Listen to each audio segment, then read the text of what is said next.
জিকিরের মজলিস। অনেকে হয়তো আমরা এটা বুঝতে পারি না যে জিকির আবার কি, জিকির কেন করা হয়, জিকিরে কি লাভ আছে। সংক্ষিপ্ত একটা কথা বলি, যেমন লোহা জং এসে যায়, জং আস্তে আস্তে যদি সেই জংটা পরিষ্কার না করা হয় তো দুদিন পরে সেই লোহাটাকে ফেলে দিতে হবে, নষ্ট হয়ে যাবে, কাওয়াড়ির দোকানেও বিক্রি হবে। কিন্তু যখন জং আসা শুরু করে সেই লোহাটি যদি কামারের কাছে নিয়ে যাওয়া হয় তো আবার পুড়িয়ে তাকে আবার যেমন নতুন কেনা হয়েছিল ঠিক তেমনি সেই অবস্থায় ফিরে আসে। ঠিক জিকিরটা হলো তেমনি, মানুষের অন্তর কুলুব যখন মুর্দা হয়ে যায়, গুনাহ করতে করতে যখন কালো হয়ে যায়, এই জিকিরের দ্বারা, জিকির এমন একটি আমল, এই জিকিরের দ্বারা সেই কলব, সেই দিলটি আবার তার মধ্যে নতুন করে নূর পয়দা হয়ে যায়, নতুন করে তার মধ্যে নূর এসে যায়। আর যদি দিল মুর্দা হয়ে যায় তাহলে তার কোনো আমল কবুলই হবে। আসল তো দিল, সেই জন্য বলা হয়েছে জিকির। মাশায়েখে কেরাম এই জন্য করেছেন যে জিকির থেকে ইনসানের কলব, নূর, কলবের মধ্যে নূর আসবে, জ্যোতি হবে, কলব আলোময় হবে। কলব যখন আলোময় হয়ে যাবে তার জন্য সমস্ত নেক আমল করা সহজ হয়ে যাবে, আর সমস্ত খারাপ আমল তার থেকে ছেড়ে যাবে। তো এটি একটি জিকিরের মজলিস, কিন্তু তার আগে সংক্ষিপ্ত দু চারটি কথা বলার জন্য আমাকে বলা হয়েছে। আমি কোরআনে কারীমের সূরা বাকারার 3টি আয়াত এবং কোরআনে 2-3 জায়গা থেকে সংক্ষিপ্ত কিছু তেলাওয়াত করলাম। তার তাফসীর বা তার ব্যাখ্যার পূর্বে এই কথাটি প্রথম বলতে চাই যে আল্লাহ সুবহানাহু ওয়া তাআলা যখন এই পৃথিবীকে সৃষ্টি করলেন, পৃথিবীকে সৃষ্টি করার পরে সর্বপ্রথম এই পৃথিবীর বুকে যে মানুষটিকে আল্লাহ পাঠিয়েছিলেন তিনি প্রথম মানুষ এবং প্রথম নবী, যার নাম আমরা সবাই জানি, হযরত আদম আলাইহিস সালাতু ওয়াস সালাম। এই পৃথিবীর বুকে আল্লাহ সুবহানাহু ওয়া তাআলা একটি দুটি নয় 18,000 মখলুকাত সৃষ্টি করেছেন। তার মধ্যে সবথেকে উত্তম এবং শ্রেষ্ঠ মখলুক হলো এই মানুষ, এই ইনসান। বাকি যত মখলুকাত আল্লাহ তাআলা সৃষ্টি করেছেন এই মানুষের উপকারের জন্য। এই চাঁদ, সূর্য, নক্ষত্র, পাহাড় ও পর্বত, সমুদ্র, নদী, যা কিছু পৃথিবীর বুকে আছে, আসমান ও জমিনের মধ্যে, সমস্ত কিছু মানুষের উপকারের জন্য আল্লাহ তাআলা সৃষ্টি করেছেন। তাহলে এই মানুষকে কি আল্লাহ বেকার সৃষ্টি করেছেন? এর সৃষ্টি করার পিছনে কোনো উদ্দেশ্য নেই? আজ সেই মানুষ যখন বাড়িতে বার হয়, যে আশরাফুল মখলুকাত, সবথেকে শ্রেষ্ঠ মখলুক, সেই মানুষ যখন বাড়ি থেকে বার হয় তার পিছনে একটি উদ্দেশ্য থাকে। বিনা উদ্দেশ্যে কোনো মানুষ বাড়ি থেকে বার হয় না। সকাল হলে কোনো মানুষ ব্যাগ নিয়ে বাজারে যায়, তার পিছনে উদ্দেশ্য থাকে বাজার করে আনলে রান্না হবে, খাওয়া হবে। কোন চাকরিজীবী, কোন মাস্টার, কোন ডাক্তার, কোন ইঞ্জিনিয়ার যখন ডিউটি যায় তো তার পিছনে একটি উদ্দেশ্য থাকে যে সারা মাস ডিউটি করার পরে মাসের শেষে সে একটি বেতন পাবে, পয়সা পাবে, যাতে তার সংসার চলে। একজন জনমজুরি সকাল 8টায় থেকে নে আর বিকেল 4টে পর্যন্ত মাথার ঘাম পায়ে ফেলে, তার পিছনে একটি উদ্দেশ্য থাকে যে আমি এই 8 ঘন্টা 10 ঘন্টা কাজ করার পরে 500 কি 600 টাকা পাবো, তাতে আমার সংসার চলে যাবে। একজন হাল চালানেওয়ালা নাঙ্গল নিয়ে যখন মাঠে যায় তার পিছনেও একটা বিশাল উদ্দেশ্য যে আমি এখন হাল চালাবো, মাটি সমান করব, এখানে বীজ ঢালবো, সেই বীজ থেকে গাছ তৈরি হবে, তার থেকে ফসল হবে। তো সেই কিষান যখন মাঠে যায় তার পিছনেও একটি উদ্দেশ্য আছে যে আল্লাহ এই মানুষকে সৃষ্টি করেছেন, সেই সৃষ্টি শ্রেষ্ঠ যারা, যাকে উত্তম মানুষ করে উত্তম করে পৃথিবীকে পাঠিয়েছেন, তার প্রতিটি পায়ে যদি কোনো উদ্দেশ্য থাকে তো মহান আল্লাহ এত বড় পৃথিবীকে সৃষ্টি করেছেন এই মানুষের খেদমতের জন্য, তার পিছনে কি কোনো উদ্দেশ্য নেই? নিশ্চয়ই উদ্দেশ্য। সেই উদ্দেশ্যটা তিনি কোরআনে পরিষ্কার বলেছেন, ওমা খালাকতুল জিন্না ওয়াল ইনসা ইল্লা লিয়াবুদুন। আমি জিন এবং ইনসানকে বেকার সৃষ্টি করিনি, একমাত্র আমার উপাসনা, আমার ইবাদতের জন্য সৃষ্টি করেছি। কিন্তু দুঃখের বিষয় আমরা আমাদের মাকাম, আমাদের মর্তবাকে আমরা চিনতে পারলাম। আমরা কারা? যে নবী উম্মত হওয়ার জন্য সাবেকায়ে আম্বিয়া আলাইহিস সালাতু ওয়াস সালামরা তারা আশা করেছিলেন। নবী সাধনা করে নবী হয় না, নবী চেষ্টা করে নবী হয় না, নবী তো আল্লাহর নির্ধারিত রোজ আজল থেকে যারা নবী। চেষ্টা করে মাস্টার হতে পারে, ডাক্তার হতে পারে, ইঞ্জিনিয়ার হতে পারে, আলিম হতে পারে, মুফতি হতে পারে, কারি হতে পারে, সবকিছু হতে পারে, কিন্তু চেষ্টা করে নবী হতে পারে। নবী তো আল্লাহর বরগুজিদা নির্ধারিত রোজে আজল থেকেই যাকে আল্লাহ নবী করেছেন তিনি হলেন নবী। নবীরা কোনোদিন, নবীদের থেকে কোনোদিন গুনাহ হয় না, তারা পাক এবং তারা জান্নাতি। সেই নবী হওয়া সত্ত্বেও সাবেকায়ে বনি ইসরাইলের আম্বিয়া আলাইহিস সালাতু ওয়াস সালাম তারা আশা করেছিলেন যে আল্লাহ যদি সেই শেষ নবীর উম্মত করে আমাকে পাঠাতেন। চুনাঞ্চে হযরত ঈসা আলাইহিস সালাতু ওয়াস সালাম তিনি একদিন এক পাহাড়ের উপরে সফর করছিলেন। তো দেখলেন একটা মানুষ নামাজ পড়ছে মুসাল্লা বিছিয়ে। হযরত ঈসা আলাইহিস সালাম অবাক হয়ে গেলেন, এই পাহাড়ের উপরে যেখানে কোনো মানুষ নেই, যেখানে কোনো দোকান নেই, বাজার নেই, খাওয়ার কোনো জিনিস নেই, এই ব্যক্তিটা আবার এখানে কি করে? দাঁড়িয়ে গেলেন, সালাম ফেরার পরে সেই মানুষটিকে জিজ্ঞাসা করলেন। তিনিও জানেন না তিনি একজন নবী। তো সেই মানুষটিকে জিজ্ঞাসা করলেন, এ বান্দায়ে খোদা, তুমি এই বেয়াবান চটিয়াল পাহাড়ের উপরে এখানে কি করছো? তো বলছে আমি আল্লাহর ইবাদত করছি। হযরত ঈসা আলাইহিস সালাম জিজ্ঞাসা করছেন कि भाई তোমার জরুরিয়াতে জিন্দেগি কিভাবে পুরা হয় এখানে? এখানে তো কেউ নেই। একটা মানুষ বেঁচে থাকতে গেলে খাওয়া পড়া বিভিন্ন জিনিসের প্রয়োজন পড়ে, তাহলে এখানে কিভাবে পুরো হয়? তো সেই ব্যক্তি উত্তর দিলেন, মান কানা লিল্লাহি কানা আল্লাহু লাহু। যে আল্লাহর হয়ে যায় আল্লাহ তার হয়ে যায়। আমি আল্লাহর কাজ করছি, আল্লাহ আমার কাজ করছে। বলার পরে তিনি তো জানেন না ইনি নবী ঈসা, তিনি বললেন উনজুর আলাল মুসাল্লা, আমার জায়নামাজের দিকে দেখো। সেখানে জায়নামাজের দিকে দেখছেন, সেখানে ওই খানা মজুদ আছে যে খানা আল্লাহ সুবহানাহু ওয়া তাআলা হযরত ঈসা আলাইহিস সালাতু ওয়াস সালাম কে বতৌরে মুজিজা আসমান থেকে দস্তরখান নাযিল করেছিল একবার।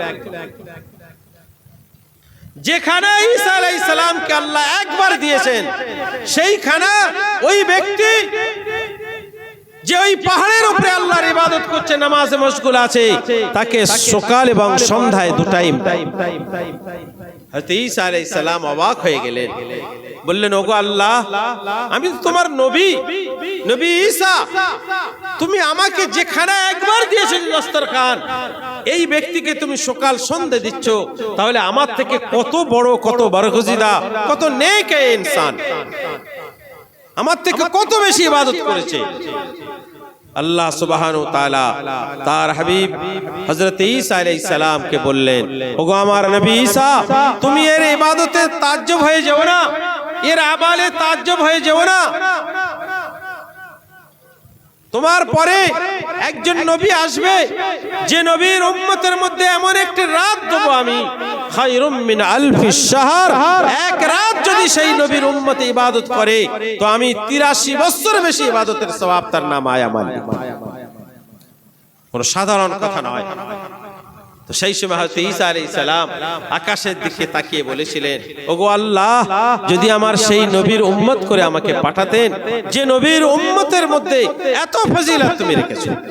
তো আল্লাহ তাআলা বললেন, ওগো আমার নবী ঈসা, আমি তোমার দোয়াকে কবুল করে নিলাম। চুনাঞ্চে ঈসা আলাইহিস সালাতু ওয়াস সালাম এখন চতুর্থ আসমানে সশরীরে আছেন, জীবিত আছেন সশরীরে। জনাবে নবী পাক সাল্লাল্লাহু আলাইহি ওয়াসাল্লাম যখন মেরাজে গিয়েছিলেন তো চতুর্থ আসমানে হযরত ঈসা আলাইহিস সালাতু ওয়াস সালামের সঙ্গে সশরীরে সালাম ও দোয়া হয়েছে। তো এই উম্মত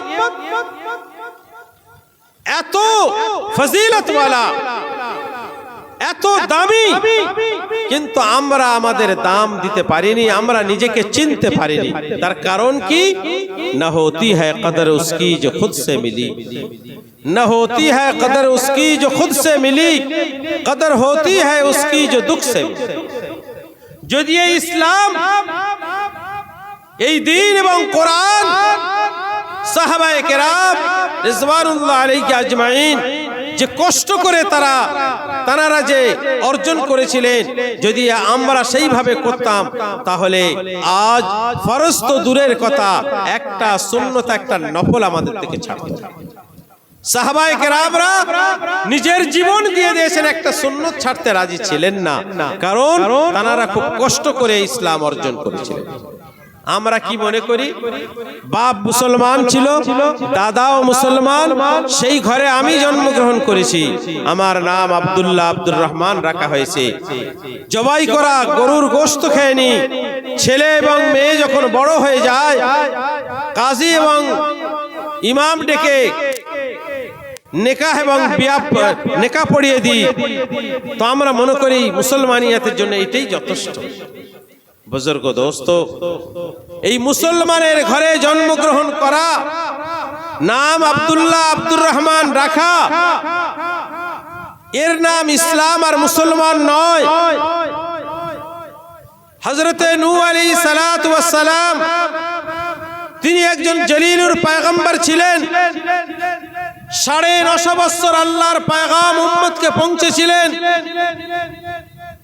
তারপরেও মানুষ ঈমান যখন আনলো না, মাত্র 40 জন মানুষ ঈমান এনেছিল। একদিন দুদিন নয়, 9.5 বছর। আল্লাহ তাআলা বললেন, আমি ঘটনা বলতে চাচ্ছি না, অনেক লম্বা, সংক্ষিপ্ত যেটা আসল বলার উদ্দেশ্য। আল্লাহ তাআলা হযরতে নূহ আলাইহিস সালামকে বললেন, বাস আয় নবী নূহ, বন্ধ করে দাও, এবার আমি এদের ব্যবস্থা করব। তুমি একটি নৌকা তৈরি করে এদেরকে নৌকায় তুলে নাও, যারা তোমার মানে মুত্তাবিঈন।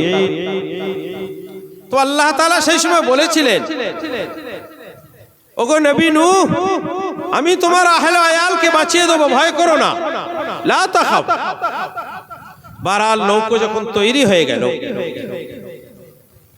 যারা মুত্তাবিঈন মাননে ওয়ালা তারা নৌকায় চড়ে গেল, নৌকায় তাদেরকে তুলে নিলেন নূহ আলাইহিস সালাম। কিন্তু নূহ আলাইহিস সালাতু ওয়াস সালামের একটি পুত্র, যার নাম ছিল কেনান।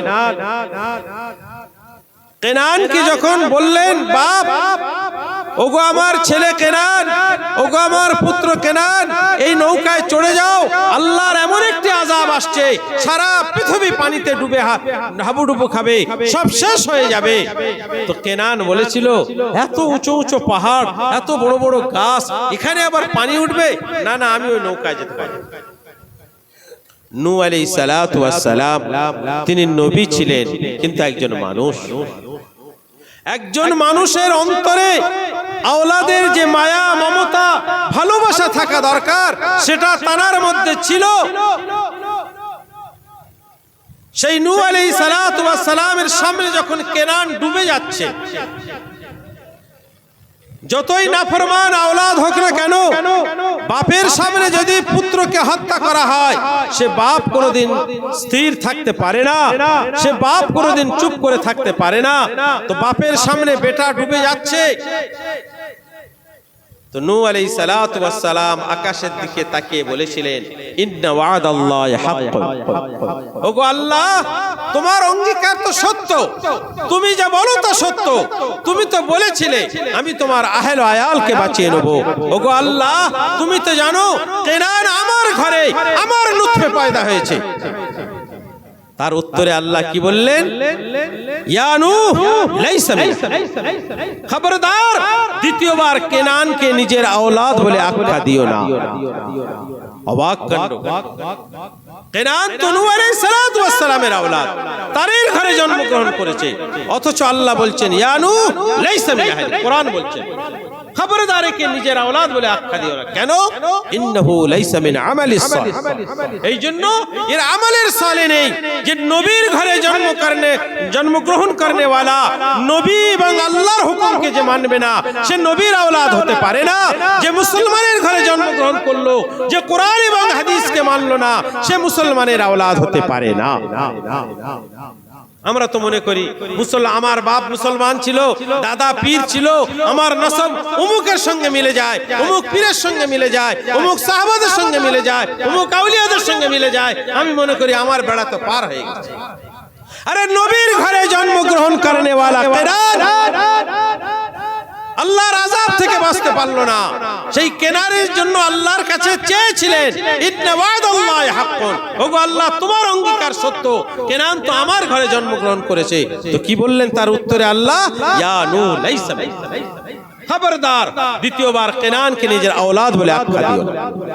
চুনাঞ্চে হাশরের ময়দানে উম্মত যখন যুগ দর যুগ নবীদের কাছে সুপারিশের জন্য যাবেন, তো নূহ আলাইহিস সালাতু ওয়াস সালামের কাছে গেলে নূহ আলাইহিস সালাতু ওয়াস সালাম এই ওযর পেশ করবেন, কি আমি আল্লাহর সামনে যেতে পারবো না সুপারিশের জন্য, এই জন্য কে কেনানকে আমি আমার আওলাদ বলে বসেছিলাম, আমি আমার ছেলে বলে। আর আমরা এখন কি বলি? অনেক দূরের যদি কোনো আলেম আমার 14 পুরুষের মধ্যে থেকে থাকে, আরে আমার দাদা অমুক ছিল, আমার বাপ অমুক ছিল, তারই আওলাদ আমি, আরে তুই আমার কি বলিস, কি মনে করিস? অথচ কোনোদিন ঠেকায় না মসজিদের, কোনোদিন নামাজ রোজার কোনো নেই, কোরআন নেই, নামাজ নেই, দিন নেই, ইসলাম নেই, কিচ্ছু নেই, কিন্তু হাওয়ালা কার দেয়, আরে আমি নসব কার দেখো। বাস কিতাবের মধ্যে আছে হযরত ফাতেমাতুজ জাহরা রাদিয়াল্লাহু তাআলা আনহাকে যখন কবরের মধ্যে রাখা হয়, তো সেই সময় সাহাবারা কবরকে লক্ষ্য করে বলেছিল, ওগো কবর, কাকে তোমার মধ্যে রাখা হচ্ছে দেখো। ইমামুল আম্বিয়া ফখরে কায়নাত মুহাম্মদ আরবি সাল্লাল্লাহু আলাইহি ওয়াসাল্লামের লাডলে বেটি ইমাম হাসান হুসাইনের মা হযরত আলী মুর্তজার বেগম সাহেবা, তো কবর থেকে আওয়াজ এসেছিল, আমি দেখব না কার মা, আমি দেখব না কার বেটি, আমি দেখব না কার বিবি, আমি দেখব তার সঙ্গে আমল কি আছে। তাহলে আমার আপনার উপায় কি হবে? আমরা তো এই জুমায় নামাজ পড়েনি, ঈদের নামাজ পড়েনি, আর কি বলি জান্নাতের ঠিকাদার তো আমরাই হই। তো জন্ম কোথায় হবে এটা দেখার দরকার নেই, যদি নেক আমল থাকে তাহলে সে নিজেকে মুসলমান বলতে পারে, যেমন নবীর ঘরে জন্ম গ্রহণ করনে ওয়ালা নিজেকে মুসলমান বলতে পারলো না।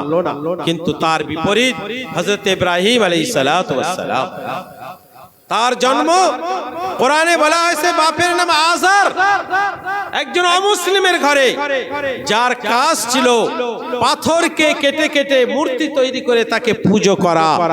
সেই কেনান, যার বাপের নাম আজার বলা হয়েছে, সেই ঘরে জন্মগ্রহণ করনে ওয়ালা ইব্রাহিম যখন নমরুদ আগুনে ফেললো, সারা আসমানের ফেরেশতা একত্রিত হয়ে এসে বলল, ওগো ইব্রাহিম, যদি অনুমতি দেন তো হাওয়া দিয়ে নমরুদের আগুনকে শেষ করে দেব।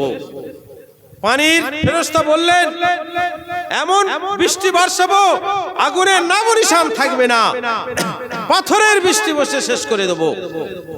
ইব্রাহিম আলাইহিস সালাতু ওয়াস সালাম কি উত্তর দিলেন? ইযহাবু, ফেরেশতাদেরকে বললেন ইযহাবু, যাও তোমরা, তোমাদের সাহায্য আমার দরকার নেই। যে খোদা আমাকে আগুনে ফেলিয়েছে তিনি দেখছেন, সেই খোদার সাহায্য আমার দরকার। আল্লাহ তাআলার এই কথা খুব পছন্দ এলো, সঙ্গে সঙ্গে বললেন কুলনা ইয়া নারু কুনি বারদান ওয়া সালামান আলা ইব্রাহিম। আগুনকে হুকুম দিলেন আল্লাহ তাআলা, হে আগুন, আমার খলিল ইব্রাহিমের জন্য এত ঠান্ডা হয়ে যাও না যাতে ঠান্ডা লাগবে, এত গরম হয়ে যাও না যাতে গরম লাগবে। তো সেই আগুনের মধ্যে, যে আগুন সম্বন্ধে বলা হয়েছে পৃথিবীর 3 ভাগের 1 ভাগ গরম হয়ে গিয়েছিল, সেই আগুনের মধ্যে ইব্রাহিম আলাইহিস সালাতু ওয়াস সালামকে যখন ফেলা হলো তার একটি পশমও জ্বলল না। আগুনের গুণ হলো পুড়িয়ে দেওয়া, ক্ষমতা নেই পোড়ানো। পানির গুণ হলো ডুবিয়ে দেওয়া, পানির ক্ষমতা নেই ডোবানো। যদি পানির ক্ষমতা ডোবানোর থাকতো তাহলে নূহ আলাইহিস সালামকে ডুবিয়ে দিত। আগুনের ক্ষমতা যদি পোড়ানো থাকতো তাহলে ইব্রাহিম আলাইহিস সালাতু ওয়াস সালামকে পুড়িয়ে ছারখার করে দিত। আগুনের গুণ পুড়িয়ে দেওয়া।